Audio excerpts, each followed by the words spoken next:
Video like जरूर कर लीजिए और ऐसे वीडियो लगातार फ्री में पाने के लिए चैनल को तुरंत सब्सक्राइब कर लीजिए और बेल आइकन को जरूर टैप कर लीजिए ताकि आगे भी सारे वीडियो आपको मिलते रहे। यूट्यूब में फॉलो करते हैं तो प्लीज ये वाला फ्री टेलीग्राम चैनल जरूर ज्वाइन कर लीजिएगा। सारे नोटिफिकेशन सारे अपडेट यहीं पे आते हैं, ध्यान रखिए।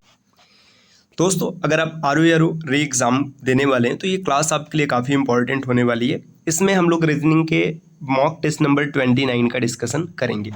इससे पहले की वीडियोस में हम लोगों ने 28 टेस्ट का डिस्कशन किया हुआ है। अगर आपने नहीं देखा है तो आप प्लेलिस्ट में जाकर देख सकते हैं। यह सीरीज आरओ के साथ साथ अन्य सभी प्रतियोगी परीक्षाओं के लिए भी समान रूप से उपयोगी है। तो चलिए बढ़ते हैं आगे प्रश्नों की श्रृंखला पर। देखिए, इससे पहले ज़रूरी सूचना है कि अगर आप किसी भी एग्ज़ाम की कंप्लीट और सिलेक्शन वाली प्रिपरेशन करना चाहते हैं तो आप टीम के पेड कोर्सेज को ज्वाइन कर सकते हैं, जिसके लिए आप इनमें से किसी भी नंबर पर कॉल या फिर व्हाट्सएप कर कोर्स की जानकारी प्राप्त कर सकते हैं। ये ज्ञान सर का व्हाट्सएप नंबर है, आप यहाँ से व्हाट्सएप के माध्यम से भी जुड़ सकते हैं। चलिए अब बढ़ते हैं आगे क्लास की ओर। देखिए, आप वीडियो को पॉज करिएगा, पहले प्रश्नों को सॉल्व कीजिएगा, उसके बाद सॉल्यूशन देखिएगा और अंत में कमेंट करके ज़रूर बताइएगा कि आपके कितने क्वेश्चन सही बने थे। देखिए, पहला प्रश्न यहाँ पर है कि दी गई आकृति के सही दर्पण प्रतिबिंब का चयन कीजिए। Select the correct mirror image of the given figure. यहाँ पर एक फिगर दिया है, इसका आपको मिरर इमेज बताना है। देखिए, मिरर इमेज के प्रश्नों को सॉल्व करने का बेसिक सा कॉन्सेप्ट ये है कि जो आकृति मिरर के पास होगी मिरर इमेज में भी वही पास होगी। जैसे यहाँ पर देखिए सर्कल मिरर के पास है तो यहाँ पर सर्कल सबसे पहले यहीं पर आएगा, सर्कल यहाँ पर आएगा। देखिए, अब इनमें देखिएगा, आप देखेंगे तो ये इसमें सर्कल नहीं है, गलत हो गया। इसमें सर्कल ऊपर है, ये भी गलत हो गया। अब या तो ए उत्तर बनेगा या तो डी बनेगा, दोनों में से कोई एक आंसर बनेगा। अब इसके बाद देखिएगा आगे, अगर आप सभी आकृतियों को ध्यान से देखेंगे तो यहाँ पर देखिए, इस आकृति में यहाँ पर एक वर्ग दिया है जबकि डी में वर्ग नहीं दिया है, खाली लाइन दिया है, तो ये भी एलिमिनेट हो गया। ऑप्शन ए इस प्रश्न का उत्तर हो जाएगा। देखिए, कितनी आसानी से अपने प्रश्न को सॉल्व कर लिया, खाली एक बेसिक कॉन्सेप्ट के बल पर। अगला प्रश्न यहाँ पर दिया, यदि ओ को 20 लिखा गया, ओ बराबर कितना लिखा गया, 20 लिखा गया, और LIT को लिखा गया 46 मतलब 46, तो समान कूट भाषा का प्रयोग करते हुए PIG को क्या लिखेंगे। चलिए देखते हैं। ओ की प्लेस वैल्यू होती है 15, लेकिन 15 न लिखकर 20 लिखा गया तो इसमें +5 किया गया। अब ये +5 किस बेसिस पर किया गया आगे पता चलेगा। LIT, L की प्लेस वैल्यू है 12, I की प्लेस वैल्यू है 9 और T की प्लेस वैल्यू है 20। ठीक, इन सबको अगर आप जोड़ेंगे तो आपको मिलेगा 41 आना चाहिए था, लेकिन 46 लिखा है मतलब +5 किया गया। तो देखिए, जो प्लेस वैल्यू इसको लिखना है उसको जोड़ना है और इसमें +5 करना है। अब PIG, P की प्लेस वैल्यू 16, I की प्लेस वैल्यू 9 और G की प्लेस वैल्यू 7। देखिए, 16 9 25, 25 और 7 32, 32 में 5 जोड़िएगा 37 आ जाएगा। तो 37 इस प्रश्न का उत्तर बनेगा। विकल्प ए को टिक करिए, आगे बढ़िए। अगला प्रश्न यहाँ पर दिए, एक बिक्री में साड़ियों की कीमत 700 रुपये जबकि सैंडल की कीमत 500 रुपये निर्धारित की गई। मतलब एक साड़ी अगर आप परचेस करते तो 700 देना पड़ेगा, सैंडल परचेस करते तो 500 देना पड़ेगा। एक महिला ने दोनों वस्तुओं पर कुल 3800 रुपये खर्च किए और उसके द्वारा खरीदी गई साड़ियों की संख्या बताइए। देखो, यहाँ पर क्या हो रहा है कि महिला साड़ी भी खरीद रही, सैंडल भी खरीद रही और कुल 3800 रुपये खर्च कर रही है। तो अब से पूछा जा रहा है कि बताइए उसने कुल कितनी साड़ियाँ खरीदी। तो इस प्रश्न को ना आप हमेशा हिट एंड ट्रायल मेथड से ही बनाएंगे, क्योंकि आपको सिर्फ एक ही क्वेश्चन मिलेगा और उसमें डबल वेरिएबल होगा, इसलिए हिट एंड ट्रायल को ही यूज करना पड़ेगा। इमेजिन करो कि महिला ने एक साड़ी खरीदी, अगर एक साड़ी खरीदी होती तो 700 रुपये की साड़ी हो जाती। ठीक, और अब इसे ओवरऑल 3800 रुपये खर्च कर रही है। 3800 में से अगर माइनस करेंगे तो आपको 3100 रुपये मिलेगा और 3100 रुपये में अगर वो सैंडल खरीदेगी तो मान लीजिए 6 सैंडल खरीदेगी, फिर भी 100 रुपये बचेगा। तो ये तो आंसर नहीं हो सकता। अगर दूसरा कंडीशन देखते हैं, महिला ने कितना साड़ी खरीदा, मान लीजिए महिला ने 3 साड़ी खरीदा, तो देखिए 3800 रुपये उसने टोटल खर्च किया। एक साड़ी की कीमत है 700 रुपये, तो 3 साड़ी की कीमत हो जाएगी 2100 रुपये, यहाँ से 1700 रुपये बचेगा। तो ये भी स्टेटस गलत हो जाएगा। देखिए, तीसरा कंडीशन देखते हैं, मान लीजिए महिला ने 4 साड़ी खरीदा, 4 साड़ी खरीदेगी तो 4 साड़ी के लिए 2800 रुपये खर्च होगा। 3800 में 2800 निकाल दीजिएगा, 1000 रुपये बचेगा। तो महिला ने 4 साड़ी खरीद लिया और 500 रुपये का एक सैंडल मिल रहा है तो 2 सैंडल खरीदा। तो विकल्प सी इसका उत्तर बनेगा। अगले प्रश्न पर आते, प्रश्न संख्या नेक्स्ट दिया है कि यहाँ पे देखिए सिलॉक्स का प्रश्न है, कुछ कथन दिया है, निष्कर्ष दिया है और आपको बताना है कि इसमें से कौन सा निष्कर्ष फॉलो करता है। बहुत ही आसान होता है ऐसे प्रश्न। आप वेन डायग्राम बनाइए, तुरंत आंसर बनेगा। No butter is jam. देखिए, कोई भी बटर ऐसा नहीं है जो कि जैम है। बटर यहाँ पर है, जैम यहाँ पर है। ठीक, आगे दिए बनाना इज अ बटर, जो बनाना है ना। अब कितना है थोड़ा सा है, पूरा नहीं पता। यहाँ पे देखिए जो बनाना है ये बटर है, मान लीजिए ये बनाना है। अब आपसे बोला जा रहा है बनाना इज नॉट अ जैम, ठीक, देखिए बनाना इज नॉट अ जैम। अब ये कंफर्म नहीं कर सकते ना, यहाँ पे लिखा नहीं है कि भाई पूरा है कि थोड़ा सा है, ये कंफर्म ही नहीं हो सकता, तो पहला तो गलत हो जाएगा। दूसरा दिया बनाना मे और may not be a jam, बनाना हो भी सकता है नहीं भी हो सकता है, बिल्कुल सही है।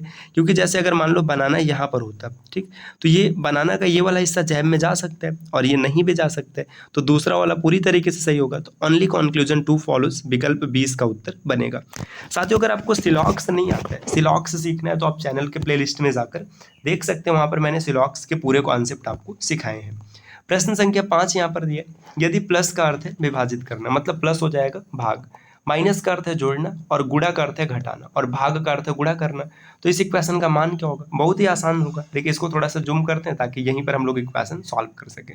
देखिए प्लस का अर्थ है विभाजित करना, तो जहाँ जहाँ प्लस है वहाँ वहाँ भाग कर लीजिए, ठीक है, ये लीजिए ये भाग हो गया, ठीक, या भाग को मैं इस साइन से इंडिकेट करता हूँ ताकि चीज़ें आसान रहे। देखिए चलिए यहाँ पर ये भाग हो गया, ठीक, प्लस का अर्थ है भाग करना और माइनस का अर्थ है जोड़ना, देखिए जहाँ माइनस है ये जोड़ हो गया, ठीक, यहाँ पर माइनस है ये भी जोड़ हो गया।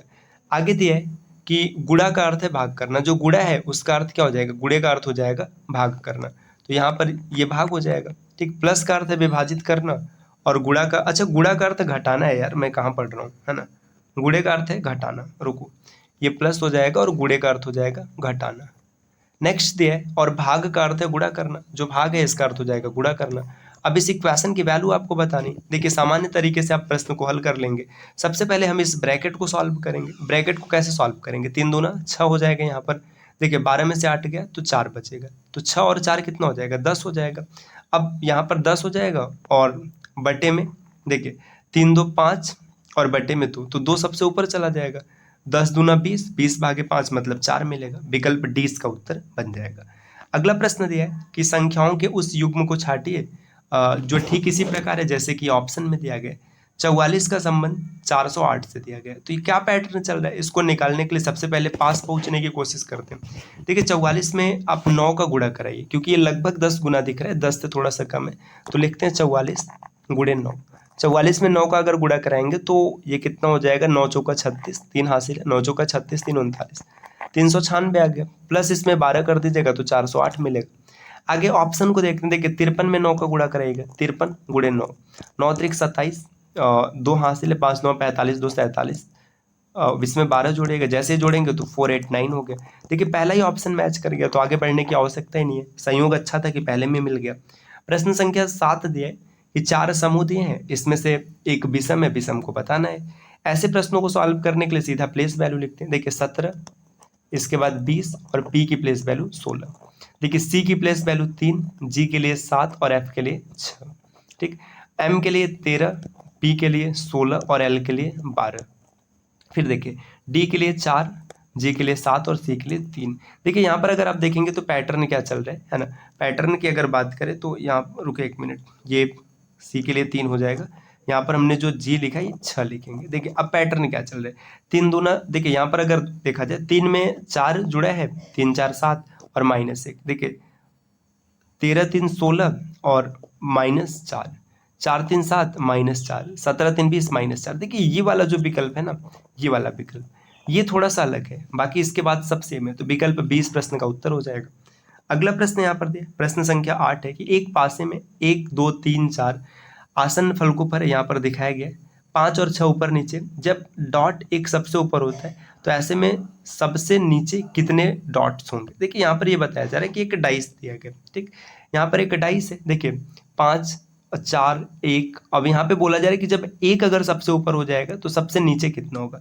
ये ना एक स्टैंडर्ड डाइस है। स्टैंडर्ड डाइस क्या होता है? कोई भी ऐसा डाइस जिसके सामने दिखने वाले फलकों का योग 7 नहीं होता है उसे स्टैंडर्ड डाइस कहते हैं। देखिए 4 और ये देखिए 5 और 4 जोड़ेंगे 9 आ जाएगा, 4 1 5 हो जाएगा, 5 1 6 हो जाएगा, ये 7 नहीं बन रहा है, इसका मतलब ये स्टैंडर्ड डाइस है। स्टैंडर्ड डाइस में अपोजिट फेसेस का योग जो होता है वो 7 होता है। तो यहाँ पर अगर आप देखेंगे तो 1 है, 1 के अपोजिट 6 होगा, तो विकल्प ए इस प्रश्न का उत्तर बनेगा। अगला प्रश्न दिया, प्रश्न संख्या 9, नीचे दिए गए पैटर्न का ध्यानपूर्वक अध्ययन करें और उस संख्या को बताएं जो प्रश्नवाचक चिन्ह के स्थान पर होगा। 6 4 10, 10 का स्क्वायर 100, 7 5 12, 12 का स्क्वायर 144, ठीक। तो 9 प्लस एक्स, इसका स्क्वायर कर दीजिएगा, आपको 169 मिलेगा। तो यहाँ से आपको 9 प्लस एक्स की वैल्यू पता चलेगी, कितना हो जाएगा, 13 हो जाएगा। तो एक्स का मान आपको मिल जाएगा 4। बहुत ही आसानी से आप निकाल पाएंगे, सी उत्तर बनेगा। साथियों एक बार फिर से बता दें, अगर आप RO या फिर UPPCS जैसे किसी एग्जाम की तैयारी करना चाहते हैं तो आप टीम के पेड कोर्सेज को फॉलो कर सकते हैं, जिसके लिए आप इनमें से किसी भी नंबर पर कॉल या व्हाट्सएप कर जानकारी प्राप्त कर सकते हैं। ये ज्ञान सर का व्हाट्सएप नंबर है, आप यहाँ से व्हाट्सएप के माध्यम से भी जुड़ सकते हैं। अगले प्रश्न पर आते हैं। प्रश्न संख्या 10 दिया है, उस विकल्प का चयन करें जिसमें दी गई आकृति अंतर्निहित है। इसमें ना आकृति को घुमाने की परमिशन नहीं। देखिए आपको ये आकृति प्राप्त करनी है, ऐसी आकृति। तो ऐसी आकृति किस विकल्प में बने? देखिए पहले में तो कहीं नहीं दिख रहे, दूसरे में भी नहीं दिख रहे, तीसरे में भी नहीं दिख रहे। देखो ये आसान प्रश्न है। चौथा देखो, डायरेक्ट ये दिख गया, यही तो है यहाँ पर। तो इसका उत्तर विकल्प डी हो गया। प्रश्न संख्या 11 है। यहाँ पर देखिए कुछ समूह दिए गए, इसमें एक मिसिंग है, यही आपको बताना है। इसको जूम करते हैं ताकि चीज़ों को आप आसानी से निकाल पाओ। देखो टी की प्लेस वैल्यू अगर देखेंगे तो ये 20 हो गया, ए के लिए 1 है, एल के लिए 12 और पी के लिए 16। यू की प्लेस वैल्यू 21, एक्स के लिए 24, क्यू के लिए 17 और ओ के लिए 15। देखिए क्या हो रहा है, ये +1 है ना, -3, फिर -3 के बाद यहाँ पर क्या है, +5 और -1। तो देखिए +1 करेगा डी के बाद ई हो जाएगा, -3 करेंगे तो यू के से -3 करेंगे तो आर मिलेगा, 21 में से 3 गया 18। देखिए ई आर सिर्फ एक ही विकल्प है, आगे मत चेक करो, काहे चेक करेंगे, आंसर मैच कर गया। अगले प्रश्न पर आते हैं। प्रश्न संख्या 12, आपको बताना है कि प्रश्नवाचक चिन्ह के स्थान पर कौन सी संख्या आएगी। बहुत ही आसान प्रश्न है। देखिए 216, 64, 27, 8 सब क्यूब दिख रहा है ना, 2 का क्यूब, 3 का क्यूब, 4 का क्यूब, 5 का क्यूब, 125। आगे बढ़िएगा। प्रश्न संख्या अगला दिया सीरीज कंप्लीशन का, इसमें बताना है कि यहाँ पर कौन सा विकल्प सही होगा। देखो बहुत ही आसान पैटर्न, इसमें पता है क्या करना होता है, सबसे पहले ना आप काउंट करेंगे कि कितने लेटर्स हैं। अब जितने होंगे फिर आप उनको ऐसे डिवाइड करेंगे, जैसे मान लो 15 है तो 3 या 5 के सीरीज में टूटेगा, 20 है तो 4 या 5 के सीरीज में टूटेगा, और फिर ये पैटर्न फॉलो करेगा। तो इस प्रश्न को आप ट्राई कीजिएगा और कमेंट कीजिएगा कि इसका उत्तर क्या बनेगा। अगले प्रश्न को देखते हैं। 14 नंबर का प्रश्न है, आपको वेन आरेख दिया है, इसमें बताना है कि कौन सा सही होगा। देखिए बहनें, माताएं और पुरुष। देखिए पुरुष तो सबसे अलग होगा भाई, पुरुष जो होगा वो सबसे अलग होगा, तो पुरुष को सबसे अलग कर दीजिए। पुरुष खाली एक ही जगह अलग है, विकल्प डी में, फिर यही उत्तर बनेगा। कुछ बहन ऐसी हो सकती है जो माता बन जाएंगी, क्योंकि देखिए जो बहन और माता इनके बीच में रिलेशन हो सकता है, लेकिन पुरुष हमेशा अलग रहेगा, पुरुष यहीं पर अलग है, तो यही उत्तर बनेगा। 15 नंबर का प्रश्न, यदि ए बी की माता है, एक्स वाई का पिता है, एच जे का भाई है, एल वाई के पिता का भाई है, बी एल की बहन है और जे ए का पति है, तो जे किस प्रकार संबंधित है वाई से। अब ये पूरा आपको फैमिली ट्री बनाना है और आपका आंसर आएगा। देखिए फैमिली ट्री बनाते हैं, यहीं पर थोड़ा सा जूम करते हैं ताकि जगह मिल जाएगा फैमिली ट्री बनाने के लिए। देखिए यहाँ पर क्या दिया, यदि ए जो है बी की माता है, देखिए ए क्या है, ये माता है, किसकी माता है, बी की, ठीक, इतना ठीक हो गया। एक्स जो है वाई का पिता है, यहाँ पर नहीं दिया, तो एक्स जो है ये फादर है, अच्छा एक्स फादर है ना, एक्स फादर है वाई का, इसको हमने साइड में बना लिया, ठीक। आगे दिए जे, एच जो है जे का भाई है, ये भी नहीं दिया, एच भाई है जे का, यहाँ पर इसको भी बना लिया गया। एल जो है वाई के पिता का भाई है, जो एल है ना वाई के पिता का भाई, मतलब एल इसका भाई हो जाएगा, भाई है तो सिंगल लाइन ड्रॉ करते हैं, ठीक, ये हो गया।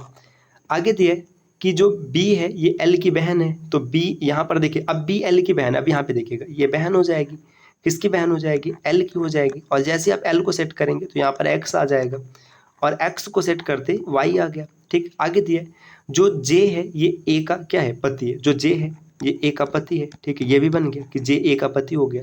अब यहाँ पर पूछा जा रहा है, अच्छा इसमें अभी अब एच देखिए, एच यहाँ पर छूट रहा है ना, एच जो है जे का भाई हो जाएगा, ठीक है, तो एच यहाँ पर इसका भाई हो गया, पूरी फैमिली ट्री कंप्लीट हो गई। अब पूछा जा रहा है कि जे किस प्रकार संबंधित है वाई से।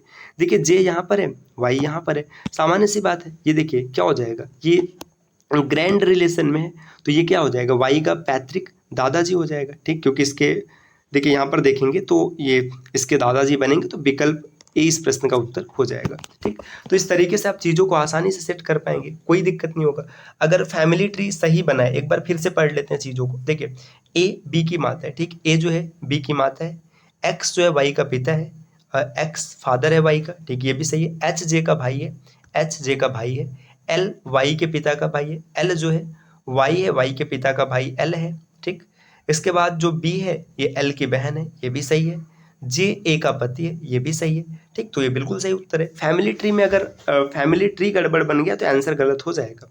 प्रश्न संख्या 16 दिया है। देखिए यहाँ पर क्या दिया है कि उस शब्द युग्म का चयन करें जिसमें दो शब्द ठीक उसी प्रकार संबंधित है जिस प्रकार प्रश्न में दिए गए शब्द युग्म दो शब्दों से आपस में संबंध। देखिए मंदिर और चर्च दोनों पूजा करने का स्थान है, अलग अलग लोग पूजा करते हैं, मंदिर में हिंदू और चर्च में क्रिश्चियन। अब देखिए होटल कार्यालय, अब होटल देखिए होटल और कार्यालय का संबंध एक नहीं है, क्योंकि होटल क्या है, यहाँ पे भोजन मिलता है, कार्यालय में भोजन नहीं मिलेगा।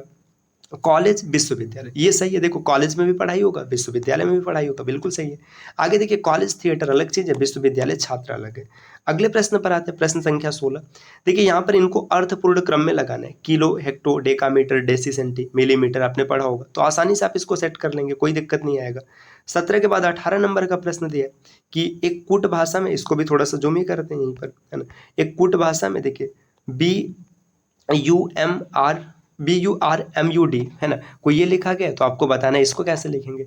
कोडिंग डिकोडिंग के प्रश्नों का जो सबसे बेहतरीन तरीका है वो आपको प्लेस वैल्यू लिखना है। देखिए 2, 21, 18, 13, फिर 21 और 4। देखिए आर की प्लेस वैल्यू 18, के लिए 11 है ना। इसके बाद आगे देखेंगे एच के लिए 8, सी के लिए कितना हो जाएगा 3, के लिए 11 और टी के लिए 20। अब देखिए यहाँ पर पैटर्न क्या चल रहा है, अगर आप देखेंगे तो कुछ शब्दों से लॉजिक समझ में आएगा। 16 तो देखिए 18, इसमें तो 16 जुड़ा है, इसमें भी 16 जुड़ा है। ठीक, बाकी क्या हर जगह 16 जुड़ेगा, 13 में 16 जुड़ेंगे तो 29 आएगा, 26 3 29 बिल्कुल सही है। यहाँ पर भी 16 जुड़ा है, यहाँ पर भी 16 और यहाँ पर भी 16। अब कहेंगे कि भाई 26 में जैसे मान लो 21 में 16 जोड़ेंगे तो 11 कैसे आएगा, तो ABCD में क्या होता है, देखिए 21 और प्लस 16 अगर जोड़ेंगे तो 37 आ गया। ठीक, अब जैसे आप A to Z लिखेंगे ना, A to Z जब लिखेंगे तो ये क्या हो जाएगा, ये 26 हो गया। 26 के बाद फिर से A लिखेंगे तो 27 पढ़ेंगे, ऐसे BCDEF ये पढ़ा जाएगा, ये तरीका। जैसे इधर देखो, अगर 21 में अगर आप 16 जोड़ेंगे तो 37 हो गया। ठीक है, ये समझ में आ गया। जैसे यहाँ पे देखिए 13 में आप 16 जोड़िए, 13 और 16, 16 और 13 कितना हो जाएगा, 29 हो जाएगा। अब 29 हो गया ना, देखिए Z 26 हो गया, A 27 हो गया, B 28 हो गया और C 29 हो गया, तो C की प्लेस वैल्यू 3 लिखा गया।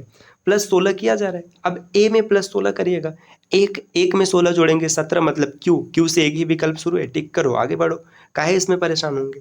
अगला प्रश्न यहाँ पर दिया, निम्नलिखित आकृति में कितने वर्ग है। भाई आकृति ही गायब है, यहाँ पर भी गायब है, तो अब जब आकृति नहीं तो प्रश्न क्या बताएंगे। प्रश्न संख्या 20 यहाँ पर दिया है कि यदि प्लस का अर्थ है भाग, गुणा का अर्थ है प्लस, भाग का अर्थ है माइनस और माइनस का अर्थ है गुणा, तो इस व्यंजक का मान क्या होगा। बस साइन को चेंज करना है, आंसर मिल जाएगा।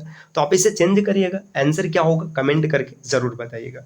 उम्मीद है क्लास आपको पसंद आई होगी। इस प्रकार के वीडियोस को लगातार देखने के लिए आप चैनल को सब्सक्राइब कर सकते हैं। मिलते हैं साथियों आपसे अगले वीडियो में, तब तक के लिए नमस्कार।